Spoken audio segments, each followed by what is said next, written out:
There's Brad buying a vintage glider. Nope, it's not actually a glider. It's just a Glider. Oh, chair. just a chair. Just a straight old chair. He's gonna put it in the camper or outside the camper. On the camper for now. Here we have the beauty of back roads. I love driving back roads. I love stopping at out of the way antique stores. This chair, it didn't have a price tag on it, so I figured it was going to be really expensive. Daniel talked me into asking how much it was, which really didn't require too much talking. So anyway, it is now obviously, as you can see, sitting outside the Disco Biscuit. I bought the little percolator because I need one for Valdez at least, and one for here. And I bought the aluminum pie pan because I do love bacon apple pies and pumpkin pies. So I've only got a glass dish to bake pies with. So I walked up, struck a deal with the woman, and I said this ratchet strap in the box was in another booth. So we ended up coming to an agreement to that so that I can strap it to the back of the biscuit. And all told, I think I spent $52 after tax. So I'm pretty pleased with that. The percolator is going to get cleaned up and polished. It's got a couple little dings and dents in it. I'm actually going to put it on the buffing wheel. The arm trim, you can see that it's textured and it's kind of fallen away there. It's got that dent in it. I think what I'm going to end up doing is either cutting it off square just to clean it up and then flip it around so that the, you know, that side is still good. This side, that one's cracked a little bit too, so I may end up flipping them both. If I really go OCD on it and overkill, I'll make a wood buck that's got the right contours, and then I'll just shorten it up and lightly hammer the end over it and see if I can bring it back to the right contours. It'd be shorter if I do that, but nobody's gonna know that it's shorter. So, and it's, you know, celery green. Doesn't exactly match, but it matches the era. So we'll see how it goes. I'm stoked. This is going to look a lot better, and it's actually a really comfortable chair too. So I'll enjoy this better than the folding rocking chair that I've got in the back of the Biscuit now. All right, so I always complain about the plastic packaging for everything, especially ratchet straps.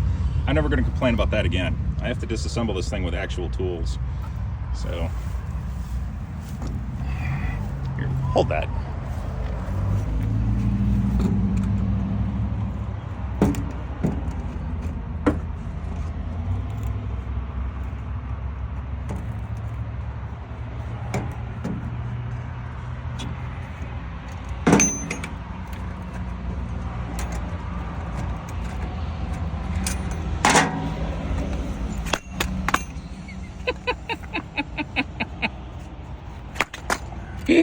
Yeah. That's a tough box. It is. Oh, got it. There we go. That was not done for dramatic effect. There was just no way this thing was coming apart otherwise.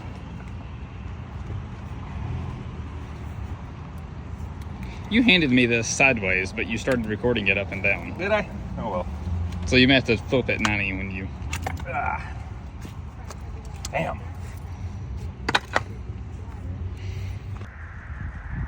There we go. Beautiful. It actually looks like it fits on there, sorta. And because there's no kill like overkill, I used the whole 30-foot ratchet strap to tie that thing down and secure it.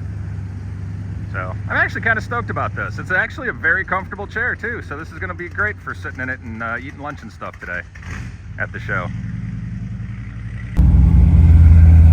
On the Trail of Tears to get into Charlotte Motor Speedway. Check that out. LS powered sandrail, dune buggy, whatever you want to call it. I bet that thing's a riot. I've seen a bunch of vehicles riding with their hoods up, and I've also seen a bunch of vehicles pull off onto the grass and then pop their hoods. Speaking of, yeah. So all the other venues have been pretty fast. Every time I've ever come to Charlotte for an event, it seems like this is the standard cluster. And I have watched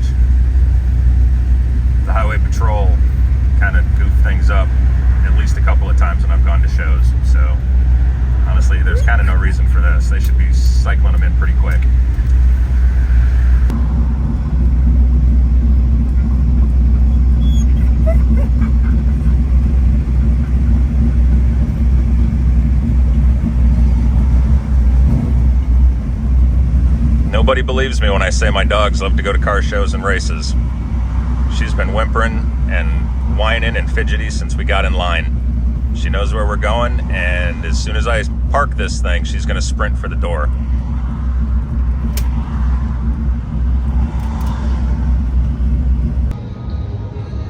We made it in, not without incident. So the engine's been backfiring just a little bit while I'm driving down the road. I stopped earlier today, and when I fired it up, it backfired pretty loud through the exhaust. And the last time that happened, I was a kid, I was in high school, and my 72 Buick did it. And apparently I didn't learn anything because we had that happen again. Let me show you what happened, which is the same thing that happened when I was a kid. Kaboom. Yeah, if you ever wondered what the inside of a muffler looks like, there you go. Takes all the mystery out of it. And again, that is the exact same thing that happened when I was in high school. So yeah, it's gonna be a loud ride home.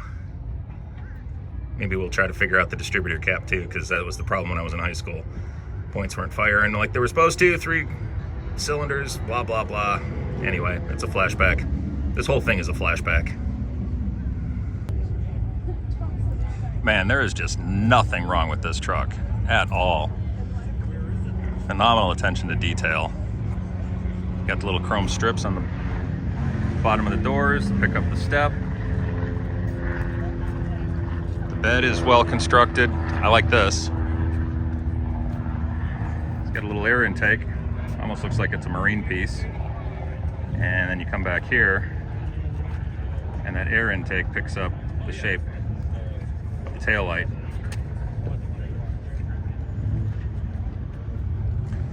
Come back here, tailgate is hinged. I assume that there's a whole lot of stuff underneath the floor because the floor is raised. This is a well done truck.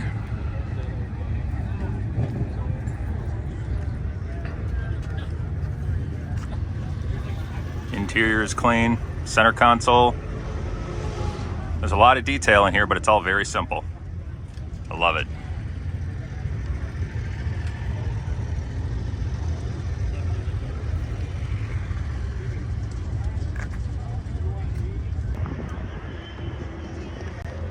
So, don't know if you like 67 to 69 Camaros or not. What caught me on this one was, beside the LS swap, the attention to detail on this filler panel is spectacular. Very, very nicely done.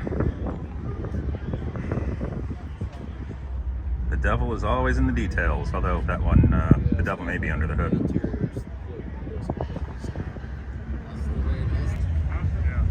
The Coke bottle chargers and Roadrunners have really grown on me over the years. This one's got a 383 in it, automatic. Guy put on a pistol grip shifter on the auto. It's got blue velour inserts in the front bucket seats. It's a pretty nice looking car though. I like it a lot. And there's the motor. Yeah, I'll take 2 please. I forget how good these look when they're not done like a Thunderbolt. Every time I've ever thought about getting one, it was just to make a Thunderbolt clone. Or a Thunderbolt to race in the Southeast Gassers. Anyway, it's nice to see one that's not a T-Bolt. Jeep Commando. They made these, I believe they made them in 2-wheel and 4-wheel drive. The Jeepsters are famous from the Shriners, and that's pretty much what those are. This one's got Jeepster Commando on the front of it. And I'll be honest, I really don't know as much about these as I would like to. But this one's very nicely done. AMC Hornet Sportabout. Dude said that he bought it about a year ago out of Oklahoma. They've enjoyed it, and it's for sale if anybody's interested. $7,500. Seems pretty solid. I like the torque thrusts on it. I think I'd have left the hood scoop and the lake pipes off of it, but that's just me, and I don't own the car, so it doesn't matter. I do like the lines on these though. I also like the door handles. There's just something about AMC door handles that were very slick. It's got a nice grill on it. And I don't mean this one's in good condition. I mean the design guys did a good job on that grill. And their proportions are excellent on these. I'd really enjoy having one. Maybe I will one day. Who knows? This car's nice. It's kind of interesting. Maybe it's not that interesting, the combination. It's a Galaxy 500 XL with the bucket seats in the back. I always like that. It's an automatic. And according to the decal on the air cleaner, it's a 352, not a 390. That's kind of surprising to me. So I can't remember if I mentioned this earlier in the series or not on Power Tour. My buddy Daniel he's 30, I'm 52, right? 52, 53, 52 or 3, I don't know. And two doors have always been it for me. I've always looked at four doors as, yeah, they're all right, but the two door is always the desirable one. Daniel told me that's old thinking.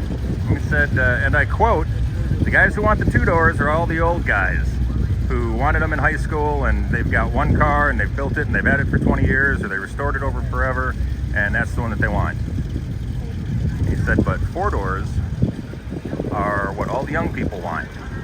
And he said that if you've got a young guy and his wife and their kid, you sell them a four door, they can do some cool stuff to it, like lower it, put the engine in it, and then throw the kids in the back and take them to car shows. Now, when my boy was growing up, we had a two-door Suburban. We had a couple other two doors. We always threw him in the back of it. We had a two-door 54 Buick. We threw him in the back seat, and it was cool, but a four-door would have been better. But it just never occurred to me then to get a four-door. Now they're really hot. And I really dig that roof treatment. Anyway, that's an interesting perspective, and it's a new way of seeing things. And I can't say that I am at all upset about that. The more people get into this hobby, the better it is for all of us. If they're driving two doors, four doors, fiberglass cars, real steel, imports, tuners, don't care. As long as people are in the hobby, it's good. Except for that Carolina squat stuff. Oh my God, this guy's my hero. It is so nice to see an E-body that hasn't been restored. I was talking to the people next to him. He's not here. He's out walking around having a good time. I said, he asked if he could park there, and they're like, yeah, it'll keep the idiots away from crashing into us if they aren't paying attention. And the guy said, go ahead and let him, it's insured. So these dudes asked him if he would fix the Bondo in it and restore it then. He's like, no, I'd leave it as is. So nice to see people enjoying their cars, even ones that are, quote, worth too much money, end quote.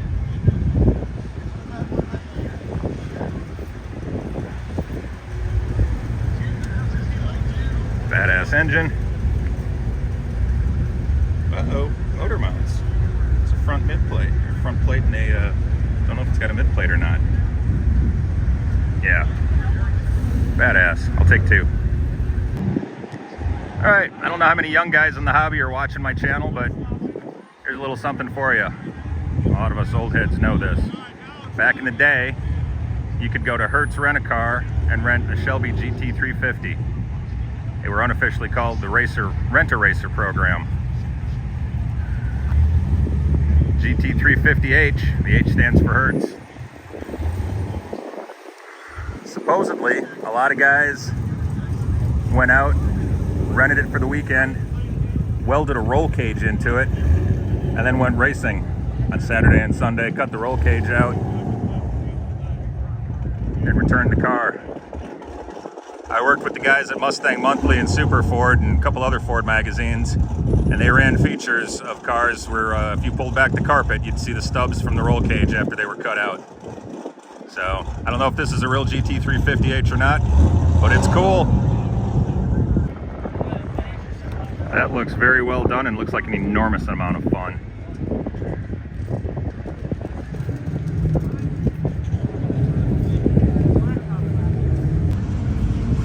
It's got a couple of Yanko Stinger bits on it.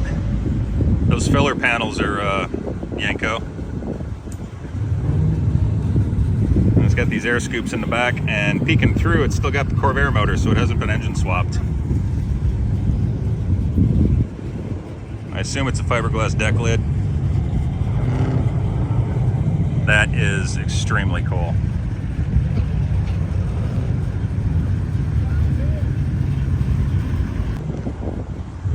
Here's something else that's cool to see. Not necessarily the Mustang.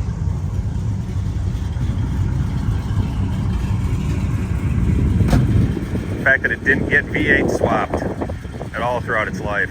Everybody forgets they made these things, and they also made 67 to 69 Camaros with 6s in them. It's nice to see one. Walked around the car and took a second to look at the info on it. Let you guys read some of that. You go ahead and hit pause and pick up all the details. Not only does it still have a 6 in it, the guy took the time to build it. How cool is that?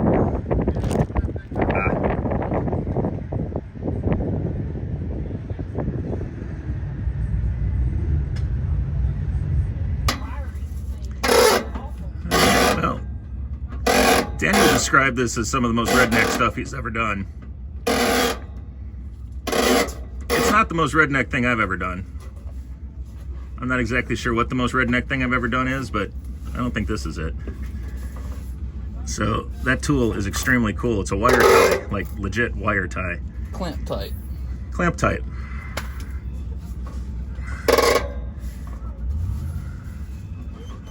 So yeah, the muffler was completely exploded a little while ago, if you remember.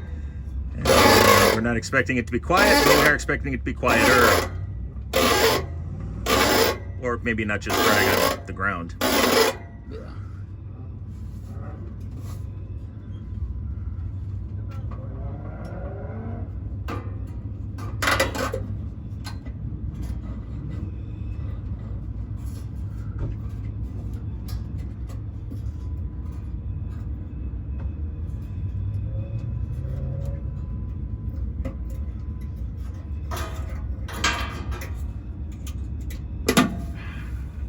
I'm pulling this too tight for this tool.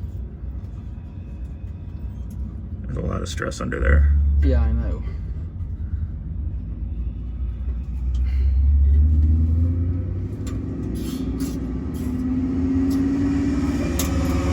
It's closed up pretty good though.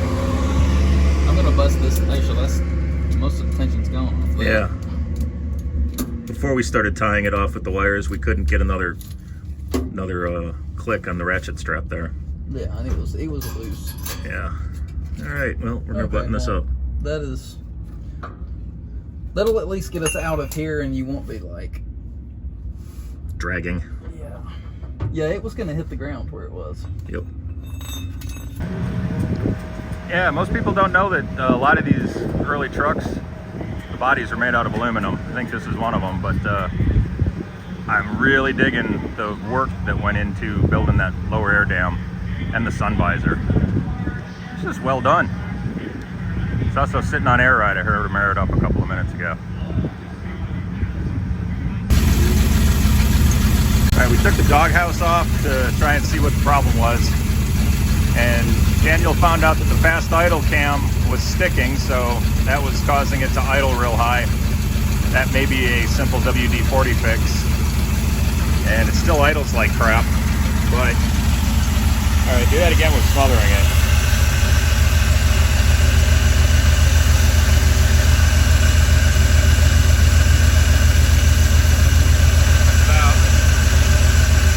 And now it's not doing it.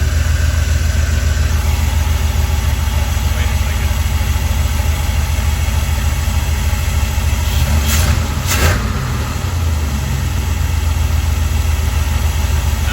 Warm enough where it's happy with that fuel mix, and when it gets hot, it's gonna be rigged.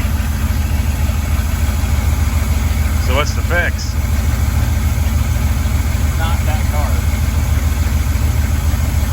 What's the fix for today? Lean it down a little bit, idle it down a little bit, and wind it. All right.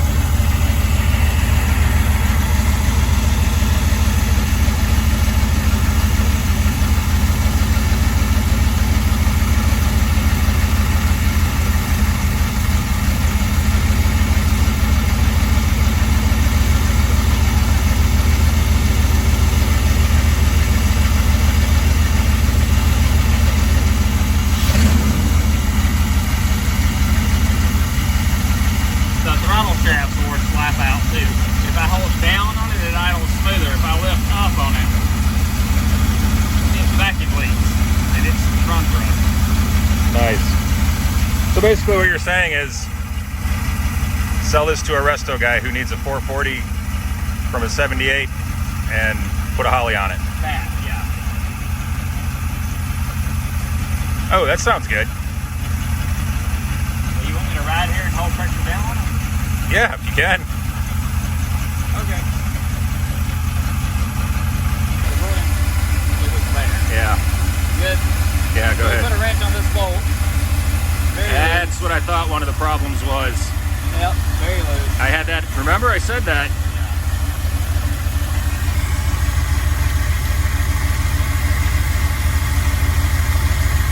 Loose.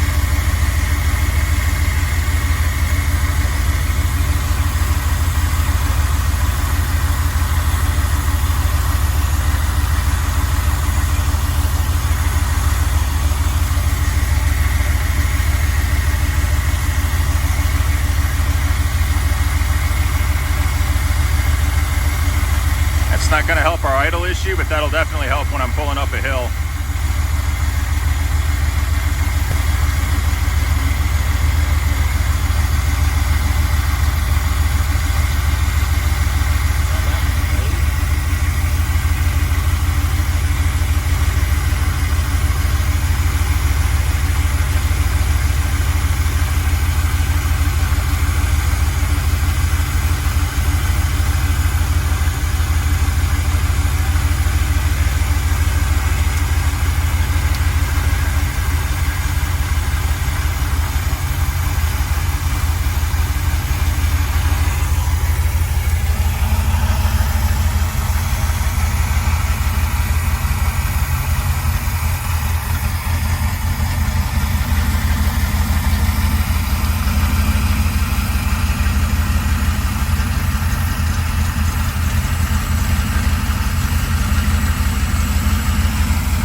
Here was our fix. We tightened the carburetor base down, which is always nice. Then we got rid of that. So disconnected that, tied the choke in the open position because it was closing up. This isn't the right fix, but it is a fix, and it should stop us from filling up the muffler again as much. Probably.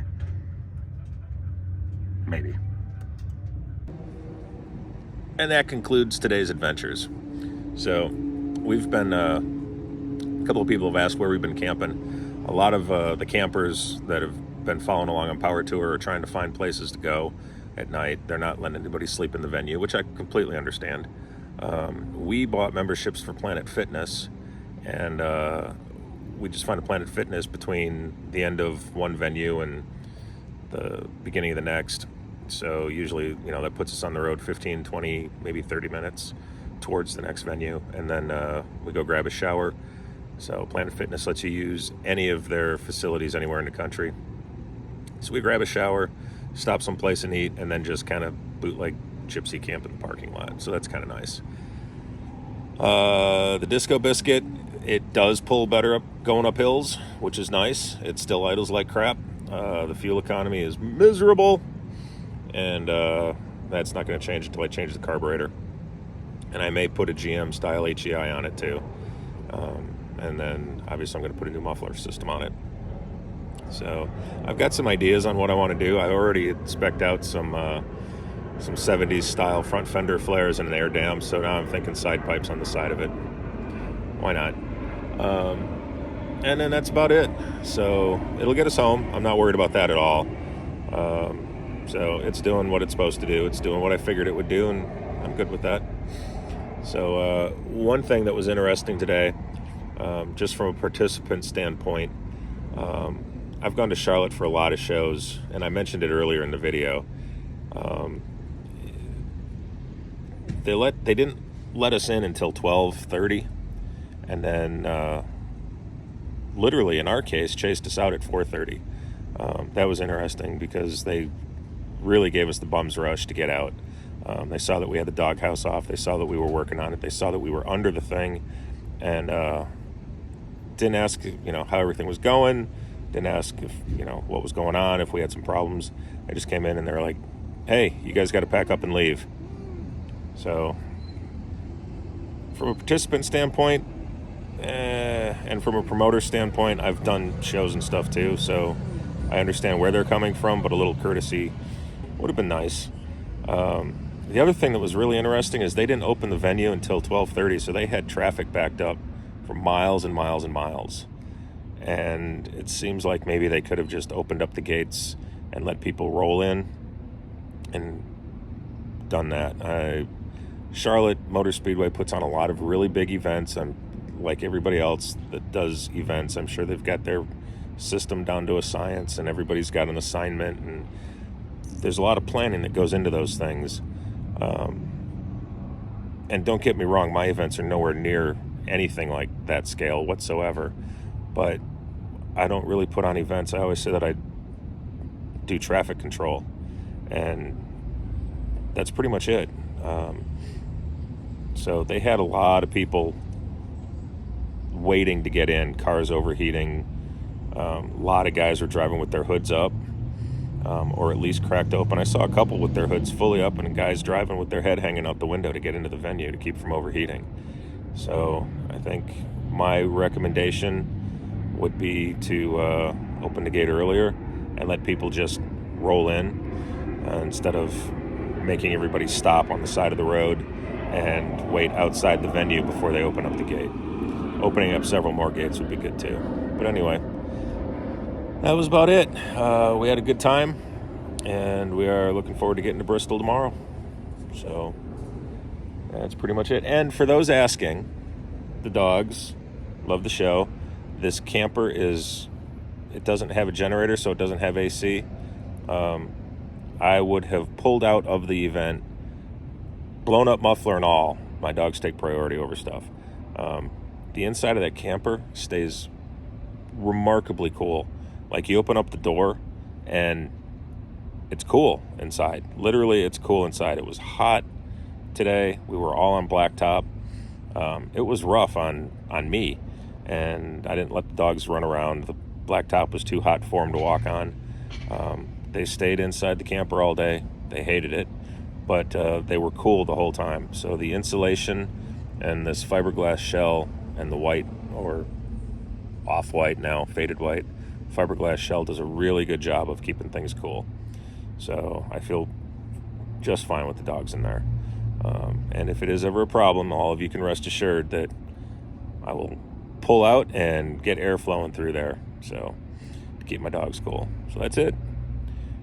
Have a good night. I'm going to finish my cigar and maybe have another beer and then call it an evening.